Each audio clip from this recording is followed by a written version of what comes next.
మూగ జీవాలను కాపాడేటందుకు ఏపీ సర్కారు బగ్గనే తిప్పలు పడుతుంది కదా. ఏనుగులు ఎలుగుబంట్లు ఎక్కడన్నా తోవదప్పి ఊర్ల పొంటి వస్తే ఈ కాంచి బుగులు పడాల్సిన పని లేదు. వాటి కోసం అనుమానానికి ఈ బండ్లను చాలు చేస్తున్నాం. ఈ బండ్లకు ఫోన్ కొడితే వాళ్ళు వస్తారు, వాటిని ఎల్లగొడతారు, అవసరమైతే ఆడికించి పట్టుకుపోతారు.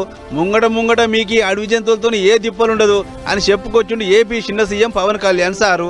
అంతేకాదు వాటి కోసం తెచ్చిన 100 బండ్లను జెండూపి చాలు చేసి గీ మాటలు అన్నాడు. హనుమాన్ లక్ష్యం వైల్డ్ లైఫ్ ఇంటరాక్షన్ ని కాన్ఫ్లిక్ట్గా కాకుండా రెస్పాన్సిబుల్ బాధ్యతగా ఒక కోలివింగ్గా మార్చడం.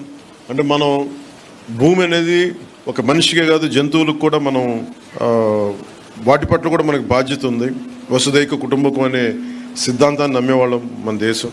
సో అలాంటి వారి కోసం ఈ హనుమాన్ ఆ సిద్ధాంతాన్ని మరింత బలంగా ముందుకు తీసుకెళ్తుంది. అదన్నట్లు ఏనుగుల బాధ తప్పించేందుకు కర్ణాటక నుంచి 4 కుంకి ఏనుగులు తెప్పించిన ముచ్చట అందరికీ ఎరుకున్నదే. అయినా సుత ఆడాడ ఏనుగులు ఆగం చేస్తున్నాయని ఫిర్యాదులు వస్తున్నాయి. అందుకే మూగ జీవాల శరకించి మనుషులను కాపాడే కాకుండా వాటిని సుత బతకనీయాలని చెప్పి ఈ బండ్ల ఉపాయం చేసినామని చెప్పుకొచ్చిండు సారు.